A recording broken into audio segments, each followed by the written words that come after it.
អីទេបងមិននឹកស្មានថាខ្ញុំនៅមាន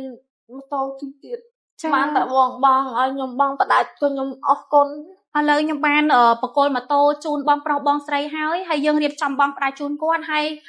ក៏មានថវិកាជូនគាត់ដើម្បីជាសហួយទៅវិញដែរចំនួន1លានរៀលបងចាបងដែលគាត់មានចិត្តសំណោះ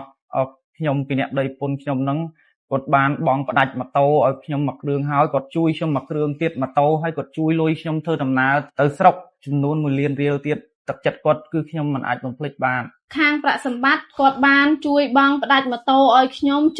$40,000ហើយគាត់បានបង្គោលម៉ូតូថ្មីសេរីសង់2026ឲ្យខ្ញុំមួយគ្រឿងទៀតថែមទាំងថវិកា1លានរៀលទៀតទាំងតែខ្ញុំមិនបានបង់នៅកន្លែងគាត់ក៏ដោយក៏គាត់ថាផ្សាយថាជួយគឺជួយពិតមែនបងប្អូនបាទអញ្ចឹងសំណាងល្អក្នុងឆាកជីវិតបាទអរគុណ